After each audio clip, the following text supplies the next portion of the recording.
Shalom saudaraku yang dikasihi oleh Tuhan, berjumpa kembali dengan saya di channel ini. Terima kasih telah mendukung perkembangan channel ini dengan cara subscribe dan memberikan like, sehingga video di channel ini direkomendasikan oleh YouTube untuk menjangkau banyak orang. Tentu memberikan komentar yang cerdas, sopan, membangun orang lain. Dan saya meminta kepada teman-teman untuk men-share video dari channel ini ke berbagai media teman-teman untuk menjangkau banyak orang, sehingga kebenaran informasi dari channel ini dapat didengarkan oleh banyak orang. Terima kasih, Tuhan memberkati teman-teman. Kali ini kita akan melihat teman-teman bagaimana seorang muslim ini kalah, patah semangat, bahkan asal bicara untuk menunjukkan data-data yang diminta oleh apologetik Kristen. Perhatikan, kebiasaan rekan-rekan umat muslim begitu luar biasa mengoreksi Alkitab dengan berbagai macam tafsirannya yang dia tidak mengerti. Tetapi ketika Quran, hadis dibongkar, bahkan tradisi-tradisi mereka dibongkar oleh apologetik Kristen dan diminta datanya, mereka akhirnya hanya bisa cuap-cuap. Diminta data malah menghina, diminta data malah lari kemana-mana, diminta data malah dibilang apa? Itu kan pemikiranmu, itu kan pendapatmu. Gak begitu di Islam. Yang ditanya mana dalilnya dan mana datanya. Sedangkan apologetik Kristen ini memiliki data yang valid, terkhusus mengenai Ka'bah yang selama ini diagung-agungkan, didewa-dewakan ya, atau dibangga-banggakan oleh teman-teman umat muslim. Ternyata ada 21 atau 25, nanti kita lihat teman-teman ya, 21 atau 25 Ka'bah. Dan itu sudah banyak dulu yang dimusnahkan. Jadi satulah yang saat ini yang ada ya. Tapi dalam sejarah masih ada dan diterangkan nanti dengan baik bahwa ada banyak ya, ada banyak. Nah, teman-teman, bagaimana perdebatannya dan apa yang terjadi dengan muslim ini? Lihatlah nanti bicaranya, diminta data, jawabnya A, B, C, D, diminta data, nyerang pribadi. Lihat nanti teman-teman ya. Itulah kualitas umat muslim. Dan bagi umat muslim yang melihat video ini, ingat, saya percaya tidak semua seperti muslim yang satu ini. Ada banyak yang cerdas. Ketika berbicara ada datanya. Tapi lihatlah contoh ini dan jadilah cerdas. Ini dia videonya teman-teman. Jadi ada mata rantai yang diputuskan dari zaman Nabi Adam alaihissalam sampai ke Ibrahim alaihissalam sampai ke Nabi Muhammad sallallahu alaihi wasallam sampai detik ini. Itu ada mata rantai yang tak terputuskan. Nah, kalau ditanya apa korelasinya dengan orang zaman dahulu, setelah maksudnya sebelum datangnya Rasulullah Sallallahu Alaihi Wasallam, itu Nabi Ismail dan keturunan-keturunannya yang begitu banyak, maka berbagai macam pemikiran, bermacam pemahaman tentang Ka'bah ini, maka setiap wilayah ataupun setiap perkawinan keturunan dari Bani Ismail ini kan kawin dengan orang Mesir, orang Libanon, orang Irak dan segala macamnya, ada juga dengan orang Yahudi.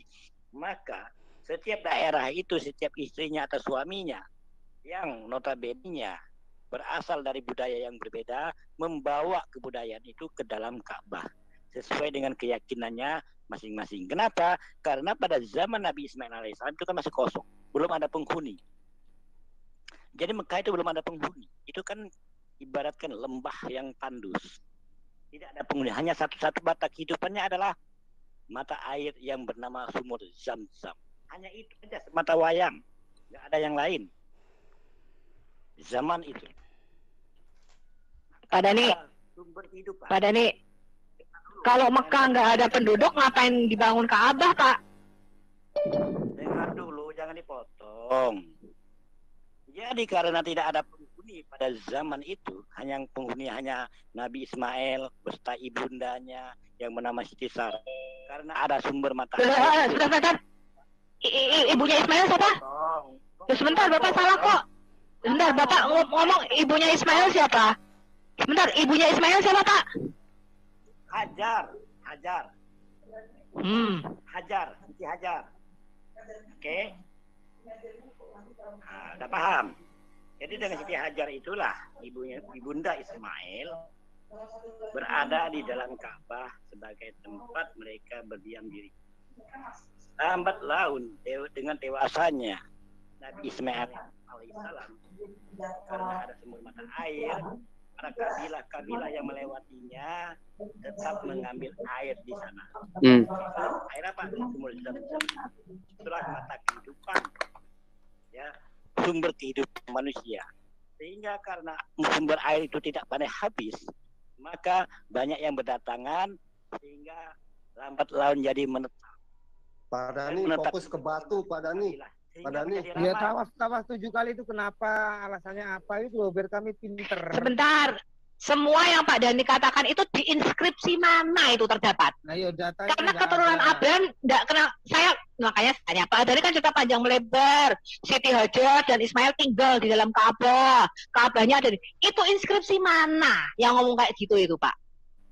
Jadi gini, sekarang kalau Anda tidak percaya, kita ambil literatur tentang tarikh Islam, sejarah Islam, sejarah ambil datanya, Pak. Nah, kita buka, ya kan? Nah, ini saya nggak bisa apa? Nggak bisa screenshot saya. Jadi gampang lah sekarang. Tapi terserahlah Anda. Bentar, Pak Dhani. Perlu meyakinkan Pak Dhani. Ini. Tetapi maksudnya Pak Dhani itu kami hanya sekali lagi ya, kami sebagai umat Islam meyakini apa yang ada sejarah di dalam Islam. Itu namanya tarikh Islam. Umat Islam Bukunya namanya apa, Pak? Bukunya namanya apa? Apa? Gini loh, Pak, kalau kita bicara sejarah, itu pertama ada bukti historikal, baik itu berupa inskripsi, perkamen, manuskrip. Budeng ya, Bapak Saya paham maksudnya memintakan data tulisan dari zaman sebelum Rasulullah, kan begitu Anda minta. Ya kan? Ya, jadi kalau sejarah itu jangan ngarang gitu maksud saya. Anda suka sejarah nggak boleh ngarang. Kalau iman terserah deh ya. Kalau iman terserah. Mau nggak? Nanti Anda Benar Pak Dhani. Kalau iman itu terserah. Tapi kalau Pak Dhani bicara sejarah harus pakai data. Saya menyampaikan berdasarkan perspektif Islam. Anda mau percaya atau tidak itu urusan Anda. Loh Pak, kan Bapak ngomong sejarah ini. Lupakan dulu perspektif Islam apa perspektif mana-mana. Yang Bapak bicarakan itu pertama tidak ada di dalam Quran. Sebentar. Bapak tadi ngomong panjang melebar itu pertama tidak ada di dalam Quran, kedua tidak ada di dalam hadis. Sekarang saya tanyakan yang Pak Dhani ceritakan pemanjang melebar tadi, itu datanya dari mana? Oke, sudah puas? Belum puas sih sebenarnya. Silakan dipuaskan. Kalau Anda ingin puas ya jawab sendiri, biar Anda puas. Ya belum puas, Pak Dhani tanya sudah puas. Saya bilang belum. Tapi ya silakan Pak Dhani puaskan dulu. Jawab sendiri. Jangan mendapatkan jawaban orang. Mana bisa, Pak? Satu tidak pernah memuaskan diri sendiri. Tolong Pak Dhani puaskan saya. Ngapain saya bukan pemuas nafsu Anda?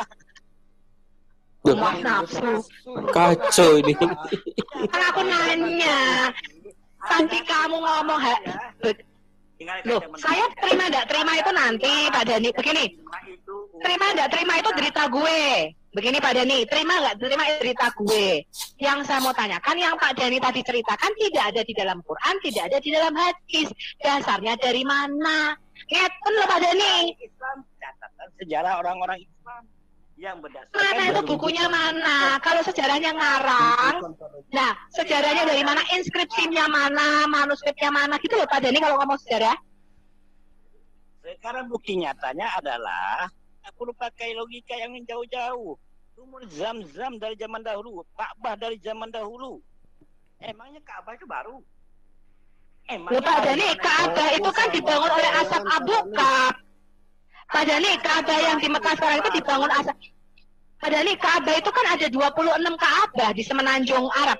Pak Dhani yakin nggak Ka'bah yang sekarang ini dibangun oleh Abraham itu yang mana? Nggak dari 20. Saya bisa tunjukkan Pak Dhani, paling nggak ada 21 Ka'bah. Sumber Islam sendiri. Ngawur itu. Loh. Loh. Satu dari Hong Kong. Ada paling enggak sebentar. Kok menurut sejarah Muslim, bahkan Nabimu Muhammad itu Nabimu memerintahkan untuk menghancurkan Ka'bah yang di Yemen namanya Dul Alasa. Itu ada tercatat di dalam hadis. Pertanyaan saya, dari 21 Ka'bah yang ada di Semenanjung Arab, Bapak yakin Ka'bah yang sekarang Anda puterin itu yang dibangun Abraham? Itu loh pertanyaan saya, Pak. Cuma satu. Makanya ada buktinya. Apa buktinya? Saya bicara berdasarkan sejarah. Oh, tak kirim aja deh bahasa Arabnya, tak kirim aja, Bang. Aku ngirim kemana ya? Ke Abiang aja ya. Nanti tolong ditampilkan. Pak Erben. Ya, oke. Lagi lebih daripada itu apa buktinya? Prasasti-nya ada, Ka'bahnya ada. Oh, sampai sekarang aja Ka'bah Jin aja masih ada di Petra kok. Pak Dani, sampai sekarang ada Ka'bah Sartas yang di Iran, ada Ka'bah Jin, ada 3 lagi Ka'bah Jin yang ada di Petra. Semuanya namanya Ka'bah, Pak. Sampai ini kepripun. Makanya saya tanya, yang dibangun Abraham dan Ismail, Bapak yakin Ka'bah yang sekarang Bapak puteri? Gitu loh, Pak, pertanyaan saya. Umat Islam di dunia, bukan cuma saya ya, seluruh umat Islam di dunia. Loh kok di dunia? Nah, tapi di Sirah Nabawiyah dikatakan Ka'bah itu dibangun oleh Asad Abu Bakar, pemimpin Yemen nih. Lah kok Bapak bisa ngomong itu dibangun Ibrahim di sana? Padahal pada waktu di situ, menurut sejarah Anda, Tarik al-Islam, pada waktu itu cuma adanya tenda. Kemudian Asad Abu Bakar membangun Ka'bah Anda pada abad keempat. Dan batu Hajar Aswad pertama kali dikenalkan pada zaman kakeknya Muhammad Abdul Muthalib. Itu sejarah, Pak. Saya bisa buktikan perkataan saya. Pertanyaan saya, Bapak buktikan perkataan Bapak. Saya paham sejarah. Tunjukin dulu bukti perkataan Pak Dani. Tunjukin dulu bukti perkataan Pak Dani. Diambil dari mana? Dan itu Siti Hajar itu loh bisa nginep di dalam Ka'bah itu dari mana? Bapak dapat cerita itu? Sudah puas. Pak Dani, Belum puas kalau saya. Ya, di dalam Pak Dani sebentar Pak Dani.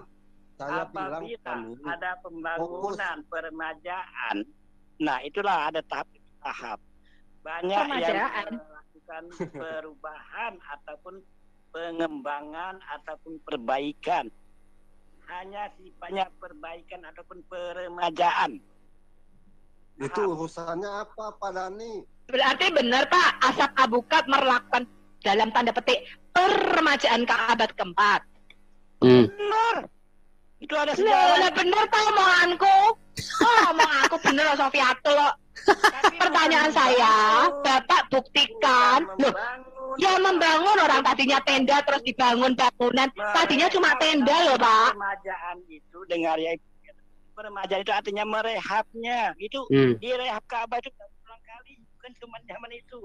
Sebentar, kalau dari tadi itu tenda, di situ hanya ada tenda. Kemudian oleh Asad Abu Bakar abad keempat, baru dibikin kayak batu begitu. Menurut Bapak itu peremajaan apa pembangunan? Itu dusta. Loh. Kok sampai menuduh saya dusta? Barang siapa pendusta ingat Pak? Itu anaknya iblis. Sekarang saya tanya dulu, jangan ke Asad Abu Bakar dulu. Pak Dani mengatakan Siti Hajar itu air Zamzam yang sekarang. Tahu enggak Pak? Air Zamzam yang sekarang itu dialiri oleh PDAM-nya Arab Saudi. Lah pertanyaan saya sekarang. Ya, pertanyaan saya sekarang Pak. Orang Islam mendengarnya. Loh, saya yang ketawa dengerin Bapak. Ya, karena Anda kan bukan orang sekarang Islam. saya tanya. Meyakini Pak Dani, sebentar, saya tanya. Tadi Pak Dani tidak tahu sejarah bahwa ada sekitar 21 sampai 26 Ka'bah yang ada di Semenanjung Arab. Itu dari buku Bapak sendiri. Sebentar, namanya ini. Anda berupaya untuk mengkaburkan Ka'bah dengan Pak Erben, ini tolong Pak, bahasa saya kirim ke Pak Erben ya. Iya Bu, ya. Kalau kuil tempat Pak sesembahan Dani fokus. Pak Dani fokus sama pertanyaan pertanyaan. Bukan Ka'bah. Anda itu memplesetkan sejarah. Tuh. Cara-cara Anda memplesetkan sejarah itu. Sorry, yang nulis buku ini bukan saya ya Pak. Yang nulis buku ini orang Islam ya. Ini loh nama bukunya. Ya jadi kalau Bapak mau protes, ya proteslah sama yang nulis buku ini. Ya, karena yang nulis buku ini Muslim. Coba Anda baca dengan utuh. Lah Bapak baca aja sendiri tuh bahasa Arab. Bapak kan katanya pintar bahasa Arab. Kami itu sudah dipelajari semua, Ibu. Ya, Ibu Sofia dulu ya. Semua dari Hong Kong, dipelajari semua dari Hong Kong. Nah, Bapak aja nggak tahu kanonisasi Qurannya Bapak kok dipelajari dari Hong Kong. Ada kanonisasi nggak pernah. Ada lah distandarkan, ada hasil musyawarah itu. Udah jangan kemana-mana dulu, Bapak buktikan dulu, Bapak buktikan dulu, Pak. Tadi Bapak membenarkan perkataan saya. Ashab Abu Kab membangun Ka'bah yang ada sekarang ini, yang Bapak puterin sekarang ini, itu abad keempat. Bapak tadi mengatakan di Ka'bah yang sekarang ini tidak ada orang. Tidak pernah masuk di dalam peta sejarah. Pertanyaan dari 21 Ka'bah yang ada di Semenanjung. Bapak kok yakin itu yang dibangun oleh Abraham? Buktikan sama kita gitu loh, Pak. Silakan, Anda buktikan. Ka'bah cuma yang lain itu namanya tempat sesembahan. Sekali lagi ya, para suku-suku yang ada di sekitar Jazirah Arab, termasuk Petra tadi. Ya memang kalau di tempat Bapak itu kan sesembahannya Quraisy, itu ada satu suku yang memang selalu dijadikan dijadikan pemegang kuncen lah kitanya, ya kunci pemegang kuncen. Memang ada Pak itu Pak. Yang di Ka'bah yang sekarang Bapak ini itu suku Quraisy yang menjadi pemegang kuncinya, tapi yang di Dul Kalasan di Yemen itu suku lainnya. Ya makanya Muhammad menyuruh menghancurkan Ka'bah yang ada di Yemen itu. Sama Pak, nanti Ka'bah di mana itu beda-beda. Jadi tiap kota itu masing-masing hampir punya Ka'bahnya masing-masing. Yang tersisa sekarang ini itu ada di Sartos di Iran, ada di Petra. Anda suka mengada-ada, nggak ada namanya Ka'bah selain yang ada di kota Mekah. Pak, Ka'bah itu artinya apa sih? Ka'bah itu artinya apa? Ka'bah itu artinya apa? Ka'bah itu sudah dikenal, ya. Kalau sudah dikenal, Bapak tanya keturunannya Abraham nih sekarang Pak. Bapak tanya keturunannya Abraham itu loh Pak. Nggak ada yang tahu Ka'bah Pak. Ya, bahkan di dalam kitab Taurat tidak pernah ditulis Abraham mendirikan Ka'bah, bahkan Tawaf Bapak tuh ngawur dan ngarang. Ya, Musa itu sangat menjunjung tinggi Bapak leluhurnya Abraham. Tidak pernah ditulis di dalam kitab Taurat kami Abraham membangun Ka'bah dan tawaf 7 kali. Gak pernah lah. Itu urusan apa? Loh, urusan kita sejarah, Pak. Urusan kita sejarah, Pak. Sejarah Anda silakan. Kalau Anda sejarah kami lebih tua daripada Quran Bapak. Bangga dengan bahasa Arab. Bangga dengan bahasa Arab. Bahasa Arab enggak? Bapak tahu nggak orang Arab Kristen berapa persen? Orang Arab Kristen berapa persen? Nabi umat Islam. Boleh saya baca? Oh ya, saya tanya. Bapak tahu nggak orang Kristen Arab berapa persen? Berapa persen orang Kristen yang memakai bahasa Arab? Nabi orang Islam adalah lu. Yang penting bahasa itu netral. Ngerti lo? Bahasa Arab, Pak. Bahasa Arab itu sudah ada sebelum Nabi Bapak lahir. Nggak usah kesurupan. Sofi, aku boleh baca berasal sedikit? dari Arab. Bangga kan umat Islam. Ya, saya baca dulu. Ya, saya baca Tidak ada dulu. Nabi yang berasal dari Arab. Oke teman-teman yang dikasih oleh Tuhan, kita sudah menyaksikan bagaimana perdebatan ini memang tidak ada tandingannya lah ya. Polemikus Muslim ini hanya bisa memaki ngamuk tak jelas ketika diminta data. Ini orang tidak siap masuk room dan memberikan pendapat-pendapat, tanggapan-tanggapan yang sesuai dengan yang dipertanyakan. Bisanya mengamuk, bisanya memaki, bisanya hanya menuduh, oh itu klaim-klaimmu. Ini kebiasaan seperti itu ya. Kebiasaan orang ini, kebiasaan yang tidak siap tapi mencoba masuk. Itu hanya modal nekat, tak punya otak, tak punya ilmu. Jadi teman-teman yang dikasih oleh Tuhan, ini menjadi contoh bagi teman-teman kita semua. Ketika masuk ya bawa data, ketika dipertanyakan ya tunjukkan data, itu pentingnya.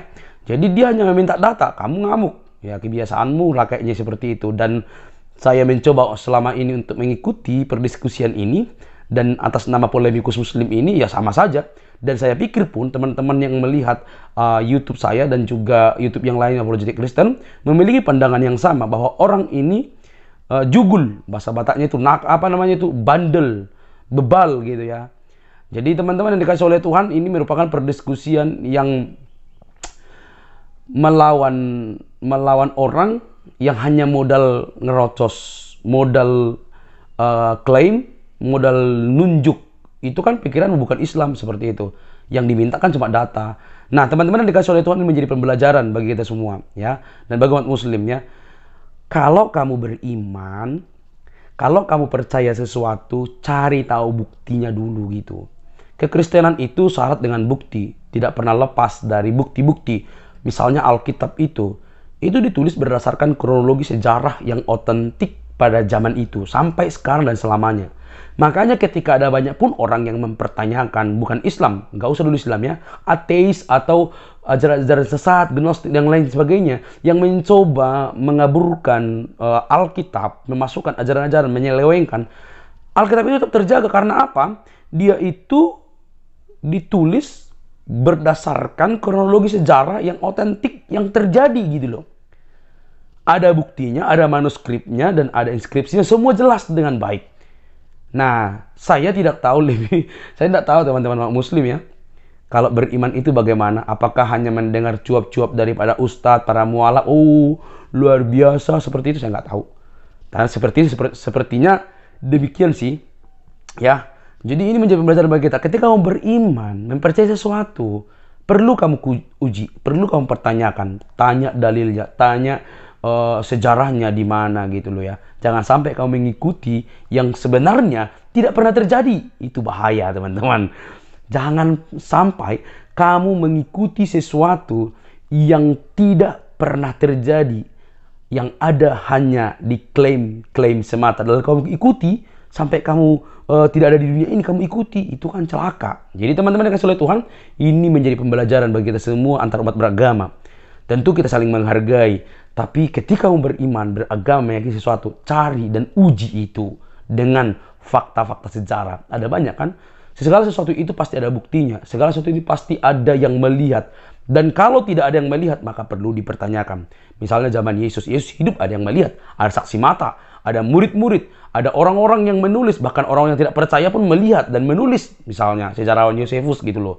Jadi ada orang-orang yang menyaksikan dan menulis itu dalam sejarah mereka, dalam buku mereka, dan itu menjadi penguat apa yang kita yakini. Ya, kalau kamu bilang yang penting yakini saja, ya itu nama buta gitu loh. Ya, sampai di sini video saya teman-teman. Jangan lupa tekan tombol subscribe-nya, like, komen, dan share. Dan sampai ketemu di video selanjutnya. Bye bye.